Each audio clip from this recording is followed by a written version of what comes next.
Hello, people of the internet. It is I, Gabber890, back again with another video. All right, so you are not looking at heaven, but it is not far from it. So this is a video I've been wanting to make for quite a while. When a new game console comes out, everybody wants to get their hands on it. But why? Well, the games, of course, or as I call them, system sellers. There's always that game or two that you just have to play, therefore you have to get that console.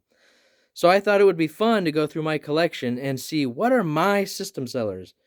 What are the games that made me have to get that console and make me want to keep that console to this day so that I can play them whenever I want. Let's start from the beginning with the Nintendo Entertainment System. Now, this console was already released when I was born, so there wasn't a game that I had my eye on from the womb, but there are the obvious choices of The Legend of Zelda or Metroid. These were definitely my brother's favorites growing up. But I would say the game that I played the most on the NES, along with millions of others, was Super Mario Bros. Slash Duck Hunt. The one that started it all and holds up to this day. Now, when I finally was old enough to get into gaming, that was when the Super Nintendo was kind of the new thing. So, of course, I have to give a shout out to the legendary Super Mario World, which was definitely the system seller. But for me personally, it was Super Metroid, a game that I watched my brother play all the time, and when I finally got my chance to play it and beat it, I was blown away. And it is one of my favorite games to this day. All right, now moving on to the Nintendo 64. Kind of a similar situation. We have Super Mario 64 leading the pack.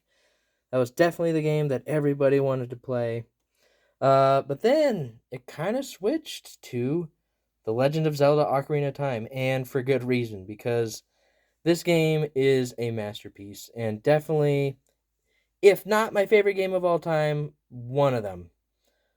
Now moving on, we got the Nintendo GameCube, which was actually the first console that I ever bought with my own money. I saved up and bought it myself. Now, this game is home to dozens of my favorite games of all time. But there wasn't necessarily a system seller because my brother already had one, and we had many games for it, and he let me play it, all the time. But one game that I did pick up when I got my own was The Legend of Zelda Collector's Edition, which was the first way I was able to play Ocarina of Time and Majora's Mask. And I've been hooked on the series ever since. Now, I'd say definitely one of the system sellers at the beginning was Metroid Prime. They made just a masterful jump from 2D to 3D graphics, and the game is incredible.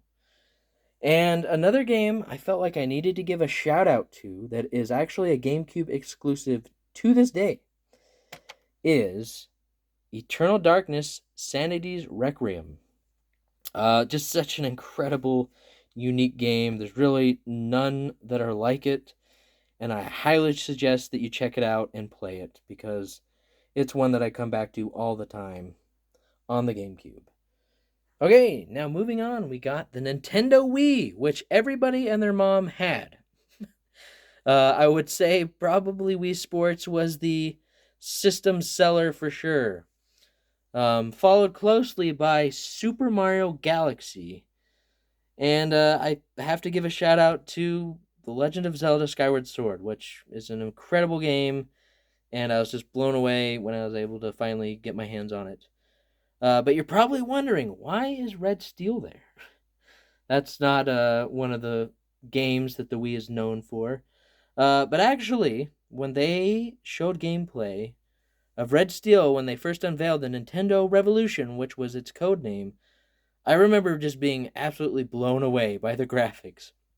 And so it was just always in the back of my mind. So one day I finally picked it up, and yeah, it's just a fun memory. Okay, now moving on, we got the Nintendo Wii U, which unfortunately to this day, a lot of people don't even know what the heck it is. But it is an incredible system that I have had so much fun with. I would say the clear choice for system seller was Mario Kart 8. Um, just so much fun. Played this a ton in college. Me and my roommate got semi addicted, and I play it to this day all the time. But another thing that made the Wii U just an awesome console is it became the perfect home for a lot of Legend of Zelda games. So they ported over the Wind Waker and Twilight Princess, and then they had Breath of the Wild, and they all just worked so well with that touchpad. You know, you could navigate the maps and the items, and yeah, it was just like the perfect setup. So definitely a great way to play those games. And whoa, getting ahead of myself. Can't forget the mighty Nintendo Switch, of course, which has already sold 100 plus million. And for good reason, because it has so many games. Um, I feel like one of the main system sellers, especially at the beginning, was Breath of the Wild. And for a good reason, because it is a masterpiece and just such a beautiful game. But then we have Animal Crossing New Horizons. Can't forget that 2020 phase. And it was one that I jumped on the boat. And I still haven't gotten off because it is just tons of fun and was really fun to be a part of that community. And then we have Super Mario Odyssey, which, I mean, you shouldn't be surprised when a Mario game is good, but like, I was just blown away at how good it was. I couldn't put it down. So, yeah, that's definitely one of my favorites on the Switch. Okay, now officially moving forward to the Sony PlayStation. And the obvious choice for system seller is the legendary Final Fantasy VII. Now, I wasn't even familiar with the series, didn't know anything about it, but everyone that I knew that had a PlayStation 1 had Final Fantasy VII. So, yeah, I always was aware of the iconic cover art for sure. But the series that I played the most growing up on the PS1 was Twisted Metal 2 and 4 to be exact. I had a friend that we would have sleepovers just about every weekend, and just about every weekend we would beat either Twisted Metal 2 or 4, and just had so many good times doing that. Okay, now we move on to the crowd favorite. The Sony PlayStation 2, 150 million plus sold. This is one of those systems that just has dozens, if not hundreds, of games that are definitely system sellers. But for me personally, and many others, it was God of War. My brother actually played it and was just blown away. And he went and bought a PS2, played it, and then he brought it over to me and was like, play this game, like right now. And yeah, I was immediately hooked. And when God of War 2 came out, we were psyched and just blown away by how much greater they had made it. And I also felt like I needed to give a shout out to Okami, which on the PS2 was kind of this underrated hidden gem. It's just such a beautiful and unique game. And my friend was the one who told me about it. And I picked it up, and I'm so glad I did. And I'm glad that it is definitely getting the recognition and love that it deserves now that it has been ported a couple of times. All right, now we move on to the Sony PlayStation 3. And this is just another one, just so many great games. But for me, it's not even a contest. God of War 3 was the reason I had to have a PlayStation 3. And man, it was just so worth it. When I finally was able to get my hands on one and played through it, just mind blown. And to this day, it is my favorite God of War game. But then, of course, we have the Uncharted series, and Uncharted 2 definitely being one of the most popular games of all time. And for good reason, because it's just incredible. And then we have the swan song of the PS3, the absolutely incredible The Last of Us. Just an incredible game. And I don't think that anyone was truly prepared for what was in store with that one. All right, now moving forward, we got the PlayStation 4, which is actually my third PS4 that I've owned. So I had the original model back in 2014, and then I upgraded to the PS4 Pro, which I then sold when I got the PS5. But the PS4 has a few games that can only be played on it, and it also has a few features that can only be done on it. And so I was like, I need to get my hands on another one. And so when I found a really great deal, that's exactly what I did. But the PS4, this was just such a great era. So many great games. Obviously, leading the pack, God of War, I think just blew everybody away. And people that hadn't even played the series or heard of the series had to check it out. And it did not disappoint. And then we have Uncharted 4. I remember everybody was psyched for that one.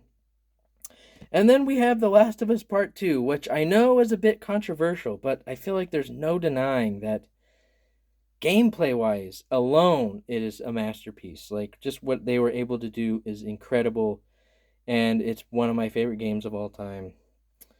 Okay, and then we see the PSVR games. I felt like I needed to give a shout out to this incredible headset that I have enjoyed very much.